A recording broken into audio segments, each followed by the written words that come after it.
নমস্কার। বিজনেস বাতে সোমনাথের সাথের এই এপিসোডে আপনাদের সকলকে স্বাগত জানাই। বিগত প্রায় 1 মাস যাবৎ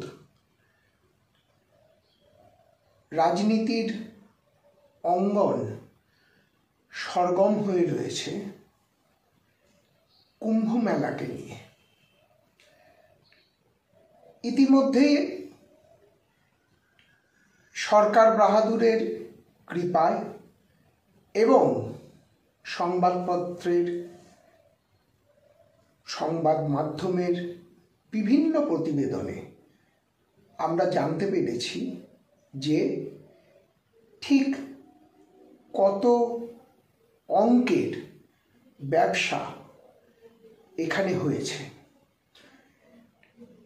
কিন্তু ব্যবসাটা তো হলোই, বা এর সঙ্গে হয়তো আরও কিছুদিন এই সংক্রান্ত বিষয়ের লেনদেন সমস্ত কিছু চলবে। যেগুলো অন্তরালে নিয়ে যাওয়ার চেষ্টা হচ্ছে, কুম্ভ মেলাকে কেন্দ্র করে ঘটে যাওয়া একাধিক দুর্ঘটনা এবং এই যে ব্যবসার অঙ্ক, সেই অঙ্ক ঠিক কাদের থেকে এলো। ইতিমধ্যেই সংখ্যাতত্ত্বের হিসাবে কত কোটি মানুষ এই মেলায় পুণ্য অর্জনে গিয়েছেন তাও প্রকাশিত। কিন্তু তারা ঠিক কারা? বিজনেস বাতে সোমনাথের সাথের চ্যানেলটিকে সাবস্ক্রাইব করে বেল আইকন টিপে আমাদের সঙ্গে থাকুন, এরকম একটু অন্যধর্মী আলোচনা পর্বে অংশ নেওয়ার জন্য। যেটা বলছিলাম, পুণ্য অর্জন করতে গেলেন কারা? আমরা যদি একটু তাকিয়ে দেখি তাহলে দেখতে পাবো যে একদম আম আদমি। টাকাটা কাদের থেকে রোজগার হচ্ছে? এই আম আদমির থেকে। অর্থাৎ দেশের সাধারণ মানুষ খেতে পাক না পাক, তাদের মধ্যে এমনভাবে সঞ্চারিত করে দেওয়া হয়েছে ধর্মের বিষ, যে তারা তাদের সীমাহীন সম্বলকে কাজে লাগাচ্ছে না, তাদের নির্দিষ্ট যে আয়, যে রোজগার, তাকে কেন্দ্র করে তারা পুণ্য অর্জনে ব্যস্ত হয়ে পড়েছেন। এটা স্বাভাবিক। কিন্তু প্রশ্ন হচ্ছে যে এই যে সাধারণ মানুষের অর্থ, যাকে কেন্দ্র করে মুনাফা লুটে নিচ্ছেন কিছু কারবারিরা, যারা মূলত রাজনৈতিক আশ্রয়ে রাজনীতির ছত্রছায়ায় বেড়ে উঠেছেন। এ খেলা কিন্তু কুম্ভ মেলাকে কেন্দ্র করে বলবো না, এ ধরনের যে ঘটনা সারা বছর ধরেই বিভিন্ন উপায়ে সারা দেশ জুড়ে চলতে থাকে। অর্থাৎ আপনার মনের ভক্তিকে দেখাতে হবে,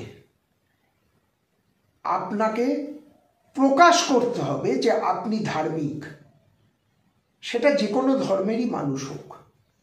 কিন্তু এই কুম্ভ মেলাকে কেন্দ্র করে যে প্রচারের ঢক্কানিনাদ, তা কি আমাদের মতো দেশের এইভাবে শোভা পায়? অনেকে অনেক কথা বলবেন, বিশ্বের তাবর তাবর লোক এসেছেন, আর্টিফিশিয়াল ইন্টেলিজেন্সের মাধ্যমে আমরা দেখেছি সারা বিশ্বের লোকেরা, এমনকি রাজনীতি লোকেরা বা দেশের শাসকেরাও কুম্ভের জলে ডুব দিচ্ছেন। অদ্ভুত প্যাকেজিং, ধর্মকে এইভাবে মিসইউজ করার একটা অদ্ভুত প্যাকেজিং। আমাদের এই পর্বে আমরা ঠিক সেই জায়গাটাই আপনাদের সামনে, আপনাদের সকলকে সতর্ক করার জন্য তুলে ধরছি। কত লোকের মৃত্যু হয়েছে এ মনে হয় সরকার নিজে বলতেও কিছুটা ভয় পেয়েছে। হ্যাঁ, সংখ্যা একটা এসেছে। আচ্ছা বলুন তো, এই এত মানুষ, এই গুটি কয়েক লোক তার মধ্যে মারা গেছে, এটা কিন্তু দেশের সাধারণ নাগরিকদের এক বিশাল অংশ মানছেন না। অসুবিধা কোথায়? কিন্তু না, সেখানে যেটা দেখানো হচ্ছে সেটা হলো আপনি কুম্ভ মেলায় গিয়েও কত বিলাসিতায় থাকতে পারবেন। টেন্ট ইত্যাদি সরকারের নিয়ন্ত্রণাধীন। ভারতীয় রেল তারাও প্রচার করছে, বিভিন্ন তারা প্যাকেজ আনছেন।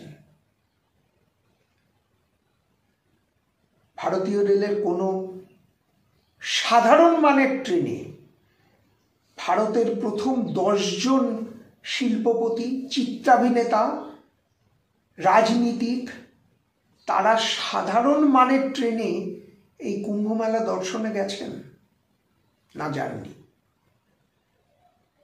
অর্থাৎ ধর্ম এখানেও কিন্তু বিভক্ত।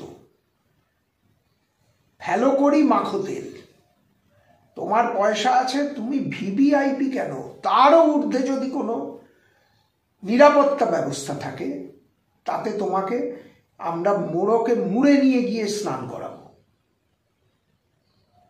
এই ধর্মের যে রূপান্তর, সেটা কিন্তু ভাবাচ্ছে ভারতবাসীকে।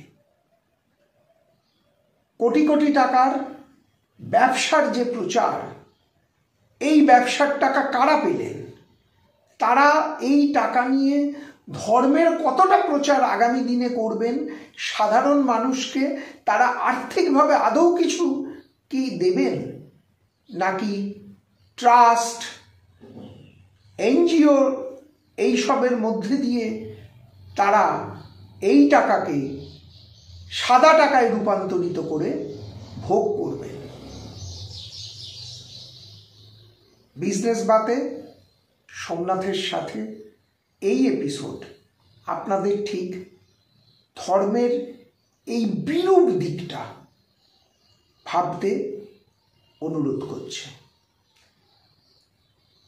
আমাদের এই এপিসোড আজকে এখানেই শেষ করছি। অনুগ্রহ করে আমাদের চ্যানেলের সঙ্গে থাকুন এবং নিত্য নতুন বিষয়ে আমাদের এই চ্যানেল থেকে আপনারা জানুন, শুনুন এবং নিজেদের মানবিক যে বিকাশ, সেই বিকাশের দিকে নজর দিন। ধন্যবাদ।